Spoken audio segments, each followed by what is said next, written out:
안녕하십니까. 오늘은 교육사장 시민학교 6번째 강의 홍익대학교 신병인 교수님의 랑시아르 무지한 스승과 평등주의 교육입니다. 꼭 시작될 줌을 통한 본 강좌에 앞서 강사님과 함께 인터뷰를 통해 유튜브로 송출하고 있습니다. 시청자에게 좀 더 편안하게 쉽게 다가서기 위해 특별히 개설된 특별 인터뷰 코너입니다. 안녕하세요, 교수님. 네, 안녕하십니까. 예. 바쁘시죠? 아, 뭐 별로 안 바쁩니다. 정년 얼마 남았겠어요? 한 6개월 남았습니다. 6개월, 아유, 되게 지나고 계십니다. 아이고, 감사합니다.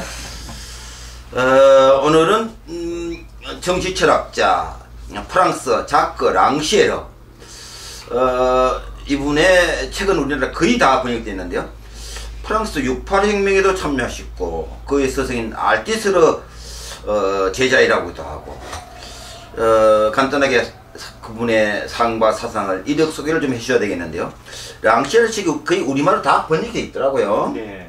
랑시아르에 어떤 면이 있기에 모두 번역이 된 건지, 우리나라의 사회 문화적 교육적 배경하고도 연관이 있는지 어떤 분이십니까? 네. 네. 랑시에르는 이제 정치 철학자, 네. 프랑스 정치 철학자이고요. 네. 그 프랑스 68혁명에도 직접 참여해서 가르치기도 하고 또 배우는 것들을 체험하는 사람이고, 네. 그의 스승이 이제 루이 알투세르 철학자. 그 유명한 분. 예. 알투세르가 제자들과 함께 그 65년에 이제 세미나 결과를 책으로 펴냈는데 그게 이제 리딩 캐피탈이라고 자본을 읽자라고 하는 아주 유명한 책입니다. 거기에서 이제 한 챕터를 썼습니다. 물신주의에 관한 책을 썼었죠. 예. 근데 이제 이 랑시에르가 68혁명 때 굉장히 이제 열성적인 그 마오주의 활동가였었습니다. 그 동료들과 같이 서로 가르치고 배우고 하면서 또 주장을 하는데 이제 교수님들이 그걸 적극적으로 지지해주지 않았습니다. 아, 그래요? 특히 이제 알투세르가 이제 이론과 이데올로기를 구분하면서 또 구주주의자잖아요. 그렇죠. 네. 그래서 이 이론적 실천을 갖다 강조하는 그런 그 기본적인 생각을 가지고 이 학생운동에 이제 비판적으로 이제 개입을 하게 되는 거죠. 그래서 이 서로 이제 충돌을 하게 됩니다. 그리고 들레진 이런 교수들도 역시 이제 데리다도 그렇고 다 해석을 강조하는 사람들이라서 역시 이제 실천을 강조하는 학생들과 충돌을 하고 있습니다. 그래요? 그래서 심지어는 강의실까지 들어가서 해프닝도 발생하고 했었어요. 아, 그래요? 네. 그래서 그런 그 경험을 이제 겪었던 이제 활동가입니다. 이런 경험을 하면서 이 이론주의 또는 뭐 엘리트주의에 대한 어떤 문제인식 이것들 이제 강하게 가졌었습니다. 그래서 이것을 책으로도 썼습니다. 아, 그래요? 그래서 알투세르 교훈이라는 책을 1974년에 썼고 거기 그 전에 이제 69년에 이데올로기에 관한 그 강의 내용을 또 자기가 또 썼습니다. 거기에서 이제 스승을 비판하는 그런 아주 유명한 얘기를 합니다. 어떤 거냐면은 혁명적 이론 없이는 혁명적 실천 없다라는 유명한 말을 알투세르가 어디서 언급했는데 이것을 뒤집어서 혁명적 실천과 단절된 그런 것이라면은 혁명 이론은 모두 그 반대로 전할 수밖에 없다. 그냥 그저 교육론이다. 통치론의 일종이라는 거죠. 이제 그런 비판을 갖다가 이제 신랄하게 하면서 스캔들을 일으켰었죠. 이 나중에 이제 그 시간이 지나서도 19세기 프랑스 혁명의 그 문서들을 갖다 쭉 검토하면서 이론가들이 재단했던, 이론가들이 자기네들 사유로 생각했었던 노동자 계급의 삶을 갖다가 실제로 들어가서 파헤칩니다. 봤더니 노동자들이 당시에 세계가 변하고 있었고 그 당시에 스스로 된 정체성이 어땠는가, 또 어떤 삶을 지향했었는가를 갖다가 파헤쳤죠. 그랬더니 이론가들이 노동자 계급에 규정했던 그런 것과 전혀 다른, 약간 추상적이네. 그렇죠. 완전히 다른 아주 실제적인 삶을 이제 추구했다는 거죠. 그래서 이 변화되는 세상에서 우리도 평등한 존재로서 희망을 가지고 뭔가 의지를 가지고 지적인 어떤 열정을 갖고 이성적으로 사고하고 감성적인 어떤 여러 가지 역량을 발휘할 수 있는 존재다고 스스로 생각하고 시도 읽고 다양한 어떤 예술 작품도 감상하고 이런 것들도 연극도 보고 여행을 또 꿈꾸고 이런 삶을 살았다는 거죠. 그러니까 노동자 계급은 딱 정해진 시간에 일을 해서 돈 벌고 기계처럼 돈 벌고 쉬는 시간 이제 끝나고 나서 쉬어야 되고 다시 또 회사 가고 공장에 가고 이런 기계적인 삶으로 조명됐던 삶이 전혀 아니더라는 거죠. 이런 기존의 가치, 또 기존의 그 노동자 계급에 대한 어떤 잘못된 관점과 완전히 단절된 그런 삶들을 추구하고 있었다는 겁니다. 그걸 다 밝혀내 보였던 게 이제 랑시에르가 이 당시 했던 것이죠. 또 이제 랑시에르의 그 많은 저서들이 있는데 여기서도 일관되게 어떤 노동자들이 지적 해방 또 평등주의와 관련된 그런 정치 철학을 펼쳤습니다. 우리나라에 거의 다 이제 번역되었거든요. 그래서 쉽게 접할 수 있습니다. 이 우리나라에서 인기 있는 배경은 아마 이제 이 사회적 경관이 이제 우리나라도 그동안 빠르게 변했죠. 경제 발전이 이제 빠르고 정책 변화 많았었죠. 근데 비해서 이제 역시 우리나라에서 어렵게 산 소외된 사람들은 여전히 이제 억압받고 착취받는 그런 삶을 이제 살고 있는 이런 가운데서 이제 간간히 이제 이들의 어떤 사회적 정치적인 어떤 목소리가 이제 터져나오고 또 행동으로 분출이 되어지기도 했었죠. 이러한 그 뭔가 배제된 자들이 스스로를 갖다가 이렇게 드러내면서 평등한 존재다. 또 뭔가 다른 삶을 해방적인 삶을 추구하겠다라고 하는 의지를 펼쳐내는 이런 것들이 정치라고 랑시에르는 봤거든요. 바로 그런 생각이 공명했다고 볼 수 있겠습니다. 그래서 이 앞으로 우리들이 이제 맞이할 그런 세계를 우리가 그려내는 데 있어서 굉장히 도움이 될 수 있는 정치 철학을 제공하고 있는 게 이제 랑시에르가 아닌가. 그래서 이제 많은 인기가 있었지 않은가 싶습니다. 무지한 스승도 바로 그런 맥락에서 볼 수 있는 그런 중요한 책이라고 봅니다. 그러니까 지식인들이 보는 어쩌면 교수들이 보는 구조적 해방, 간접적 해방하고 랑시에르의 대중적 해방, 실천적 해방하고는 약간 인식의 괴리가 있고 실천의 괴리도 있고 하늘과 땅의 괴리인지 모르겠는데 어떤 그런 거리가 있었네요. 그렇죠. 이제 랑시에르는 이제 그 관념적인 수준에서 어떤 해방적인 어떤 이론이 추구하는 방향은 불평등을 점점 제거해 나가는 것을 이제 목표하는 것에 대해서 랑시에르는 그거 그렇게 해서는 영원히 극복되지 않는다는 거죠. 엘리트하고 대중들 사이에. 그래서 애초부터 우리들은 다 같이 이 공통 감각을 가진 평등한 존재다. 그걸 전제하고 출발해야 되는데 출발해야지. 잘못 출발하고 있다라는 그런 비판, 엘리트주의, 이론주의에 대한 비판입니다. 그렇군요. 그 다음 질문은 교육학 쪽에서는 랑시에르의 무지한 스승이 잘 알려져 있는데요.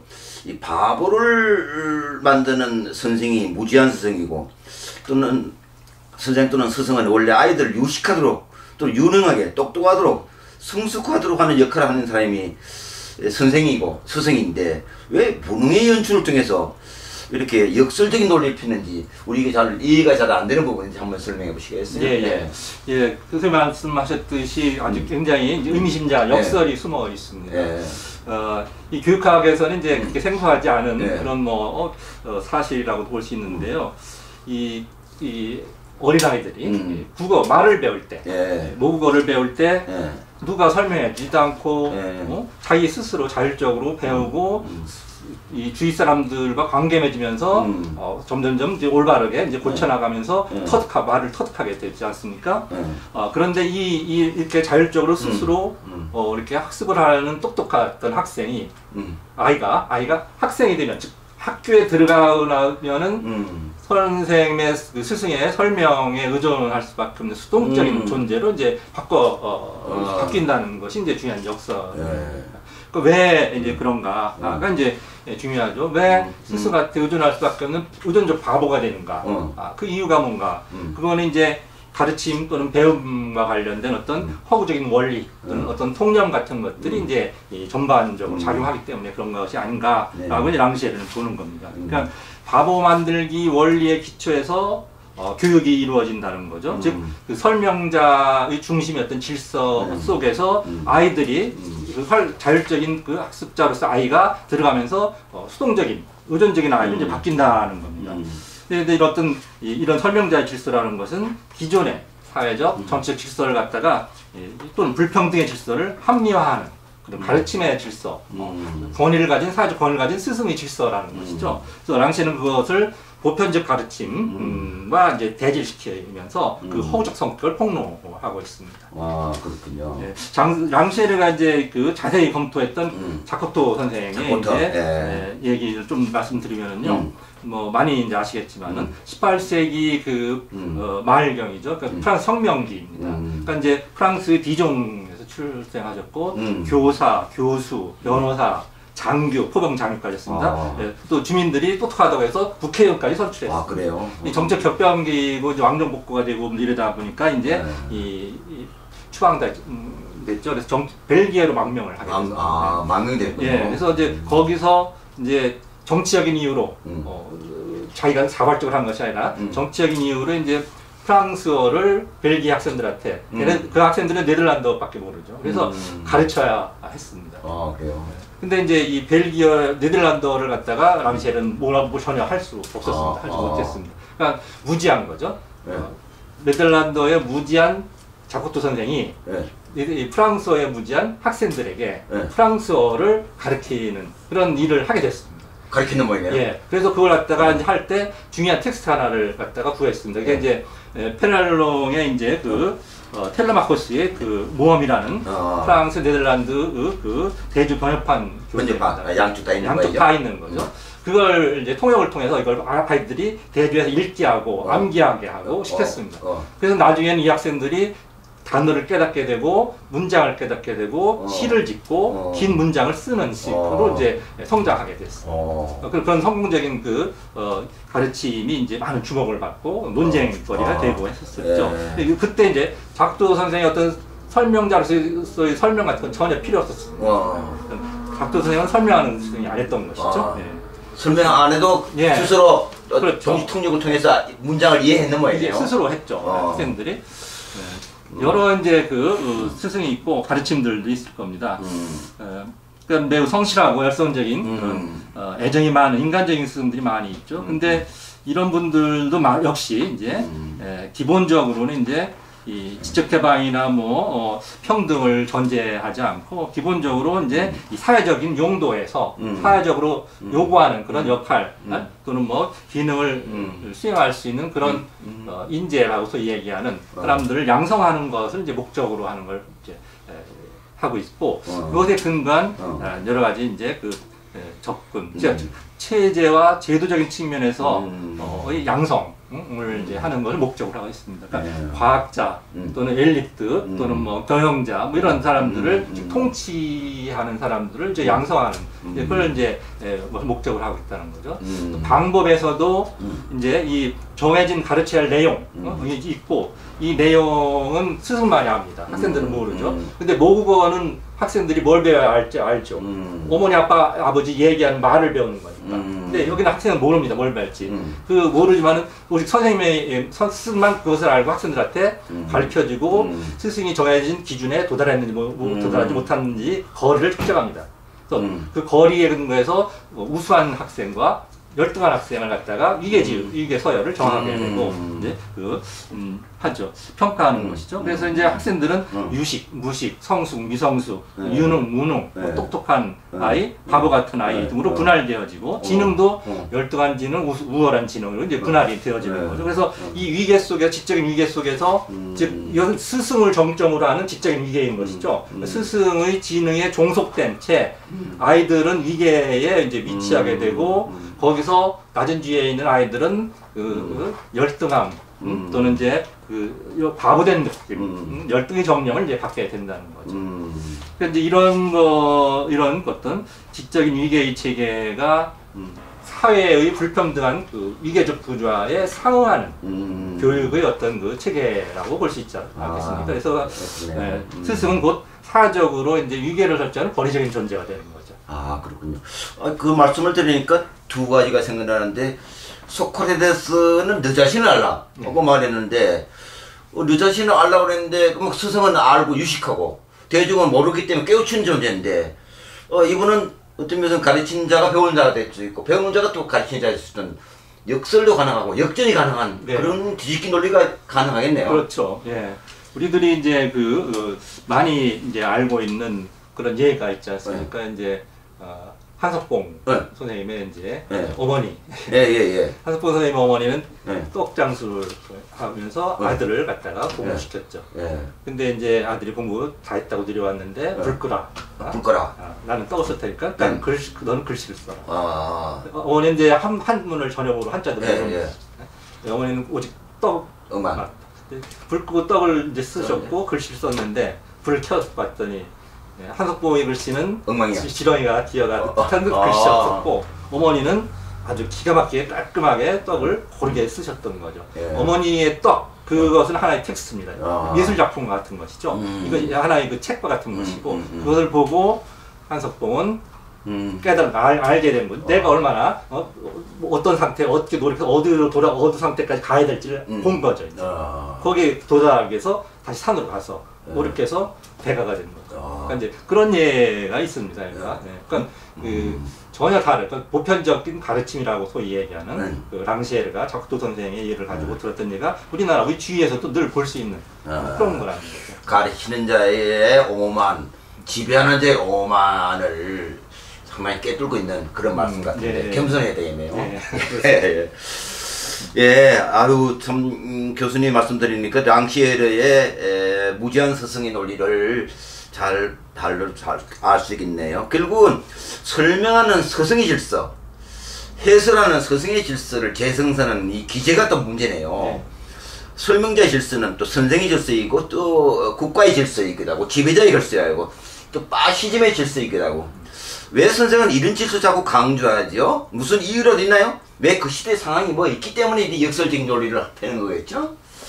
그 시대가 아마 요구하는 어떤 교육의 질서가 있는 것이고 그 시대의 변화를 합리화하기 위해서 그런 기능을 수행하는 것이죠. 근데 그 선생님들이 나쁜 마음이 아니라 좋은 선의로서 열성적으로 실천하는 것이 그러한 역설적인 결과를 가져오는 것이 더 아쉽습니다.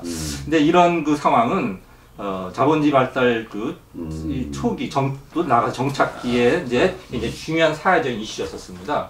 그러니까 작곡도 선생이 당시에 실험했던 그런 시기에 그 프랑스 혁명기죠. 이 당시는 근대 사회가 이제 자리를 잡은 격동적인 과정을 거치며 자리 잡는 그런 시기라고 할 수 있고 이때 이제 주요한 많은 논쟁들이 뭐 어떤 것이 있냐면은 표준적이고 형식적인 과학, 의료와 대중들의 어떤 민간 의학 또는 뭐 민간 의료 또는 뭐 민중의 어떤 그 암의 방식 이런 것과의 대립이 이루어지고 지식노동과 육체노동과의 어떤 분화가 빠르게 이루어지는 공장 내적인 분업을 통해서 그런 시기였었습니다. 따라서 이제 이 기존의 종속된 사회가서 해방된 사람들이 쏟아져 나왔는데 이 눈에 보이는 새로운 어떤 그 감각적 질서 속에서 사람들은 뭔가 새로운 꿈을 꿀 것이고 뭔가 의지를 갖고 뭔가 행동할 것이고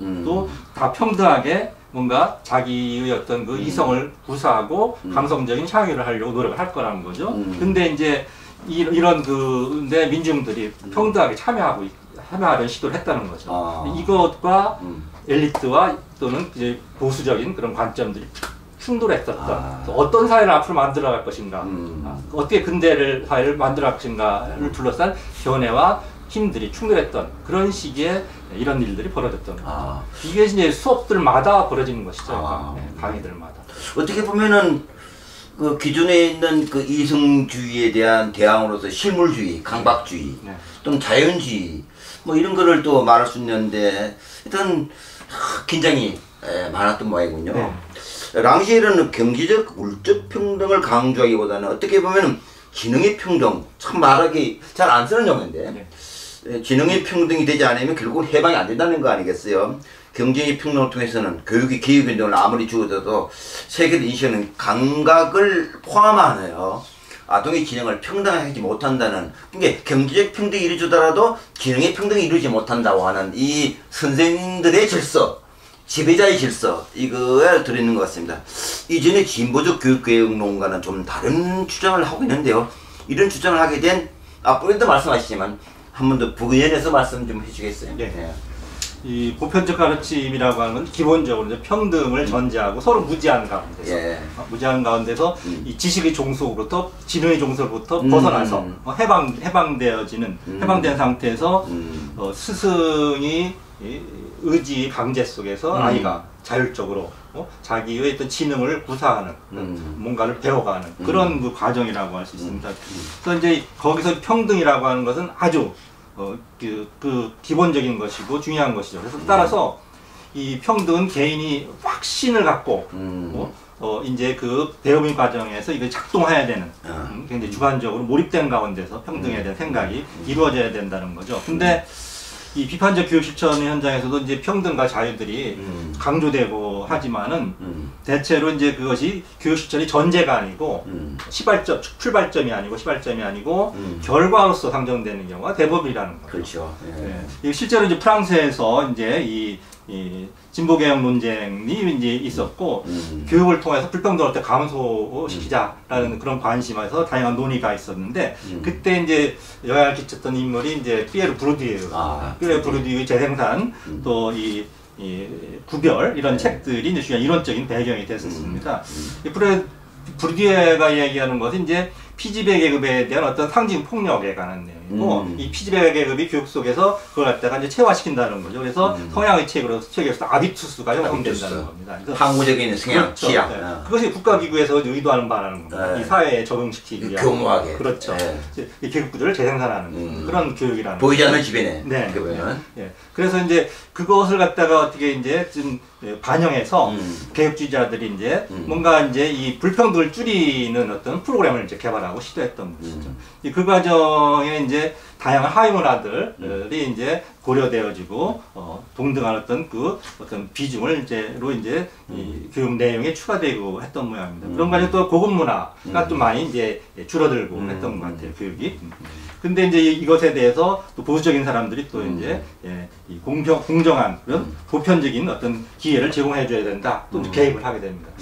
이것에 대해서 또 랑시에르가 이제 개입하면서 이것을 다 틀렸다는 거죠. 기본 전제가 불평등을 목표로 하는 것인데 그 줄이는 것을 목표로 하는 것인데 평등을 전제로 해서 시작해야 된다. 따라서 불평등을 당연시하거나 합리화하는 감각적 질서를 갖다 재생산하고 있다 너희들 다 라고 이제 비판하는 거죠. 심각한 비판이죠. 그러고 보면 이제 알티스르가 외적인 평등, 물질적 평등이 있다면 랑시엘은 내적인 평등, 지능의 평등, 근원적인 평등을 얘기했다고 봐야 되는 거예요. 어떻게? 네, 그런 측면도 있고 알세르가 더 나아가서 구체적으로 이야기하지 못했던 것들은 더 구체적으로 이제 사회를 발전시킨 그런 측면도 있고 그런 것 같습니다. 어떤 알티세르하고는 책을 보니까 수업을 상당히 대중적으로 정서적으로 상당히 기다려주고 했다고 하는데 이 감각적인 수업을 했는데 메시지는 상당히 이성적인데 수업 자체는 감성적으로 수업했다는 얘기가 있던데요. 네, 알티세르는 대중을 대할 때는 대중답게 공부하는 제자들한테는 완고한 스승으로서 의지를 강조하고 스스로 자율적으로 탐구하도록 자극을 줬다고 합니다. 이중적으로 대하는 상당히 다면적으로 맥락적으로 하셨네요.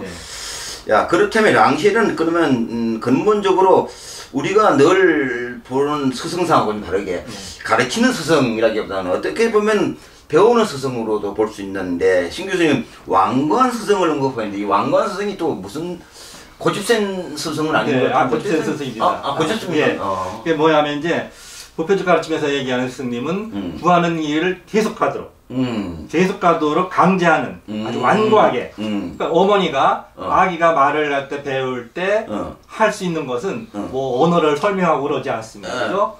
잘못된 거를 갖다가 다른 식으로 말이 안 통하는 대로 상대를 하는 그래서 지시어죠. 그렇죠. 그러니까 그것을 부닥치면 스스로 깨닫게 되는 거죠. 그래서 가던 길을 계속해서 가면서 스스로 터득하도록 하게 하는 의지, 무조건적인 의지 요청을 하는 스승입니다. 그래서 거기서는 게으름, 부주의, 굴종, 뭐 열등한 정리에 빠지지 않는 거, 이런 것들이 되도록 강제하는 그리고 능동적인 정념을 가지고 적극적으로 이제 배움에 임하도록 한다는 거죠. 지적으로 해방이라는 것, 바로 그런 경로를 따른다라고 얘기하는 것입니다. 그래서 이 랑시에르는 이제 그렇게 하지 않는 스승은 바로 설명하는 스승이고, 이 설명하는 스승은 이 지능의 측면과 의지 측면을 갖다가 서로 연결시켜서 하나를 묶어서 무능의 이제 고리를 빠지게 해서 열등의 정념에 휩싸이게 만든다.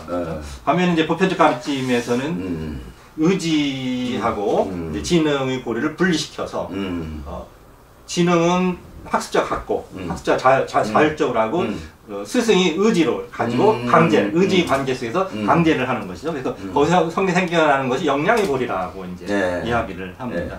그래서 이런 의지 관계 속에서 지능의 관계가 제대로 구별되어지고 이 차이가 인정되는 가운데서 이루어지는 지적인 삶의 어떤 행위들, 이게 이제 보편적인 가르침과 배움의 과정이다, 이렇게 부르는 거죠. 그때 이제 스승은 너는 이것에 대해서 어떻게 생각하니? 이제 묻는 것이고, 아이는 기존에 자기가 알고 있고 경험하는 것들을 가지고 새롭게 접하는 것들을 이해하고자, 즉 번역하는 그런 직접 활동에 참여하게 된다는 거죠.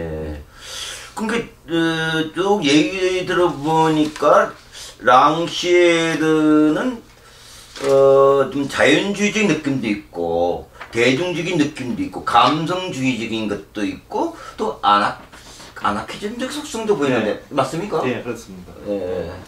이 랑시에르는 제도적인 어떤 질서 또는 기존의 사회라고 소위 이야기하는 이 어떤 위계라든지 또는 위세, 우주화된 것들, 이런 것들이 이 보편적인 어떤 가르침, 그러니까 이제 지적 해방이라고 하는 것들을 갖다가 이제 제약한다고 보는 거죠. 그러니까 이렇게 그런 것들이 없을 때 제대로 된 지적 해방이 이루어지고 한다는 것. 따라서 이게 제도의 철폐라는 것이죠. 그렇기 때문에 이제 아나키스트적인 견해를 갖는다, 이렇게 볼 수 있습니다.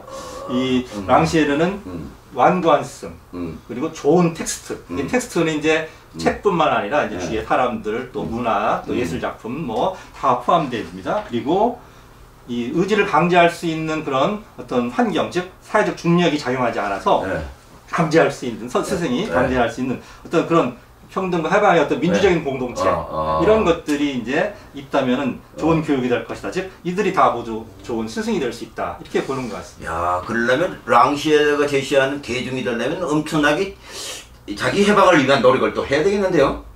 그렇죠. 근데 이제 그 조건 속에서 그래서 자연스럽게 완고한 스승을 만나서 완고한 스승을 또 내버려야 되겠는데요? 알겠습니다. 이제 마감 하나 말씀으로서 한 말씀 좀 해주시기 바랍니다.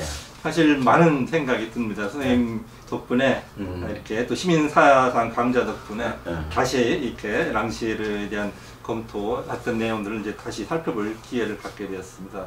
근데 이 기회가 참 적절한 것이죠. 이 현재 쇠퇴하는 자본주의, 태양적인 그런 모습이 이제 글로벌하게 또 한국에서도 나타나고 있지 않습니까? 이런 것들을 우리가 어떻게 극복할 것인가, 그런 이제 사고하는 데 있어서 굉장히 중요한 단서를 이런 논의로부터 좀 찾을 수 있지 않을까, 그런 생각을 해봤습니다. 오늘은 감사합니다. 랑시에르의 무지한 스승이라는 책을 보니까 무지한 자도 다른 무지한 자를 가르칠 수 있다. 모든 사람들은 지적으로 평등하다. 배우는 자도 지적으로 평등하다. 설명에 의존하는 교육은 바보 만들기 교육 불과하다. 이를 보니까 파울로 프레리의 은행 저축식 교육, 집어넣기만 하는 스승상을 질타하는 파울로 프레리의 교육론을 보게 됩니다. 오늘 말씀을 들어보니까 역시 경제적 불평등이 잘못됐다는 게 아니라 이것이 가져온 과도한 경제적 불평등의 구조적인 문제가 있는 반면에 실질적으로 평등은 내면의 평등, 지능의 평등을 노려야 되는데 대중들의 스스로 평등할 수 있도록 마당을 만들어주는 그런 스승해야 되는데 군림하고 지도하고 그렇게 하는 데 대한 랑시에르의 진정한 해방을 얘기하는 것 같아서 우리 교육도 어떻게 보면은 아이들을 학교 취지에 묶어놓고 바보 만들게 하고 있지 않는가 하는 측면에서 오늘 귀한 말씀해 주셔서 감사합니다. 박수로 마치겠습니다. 네.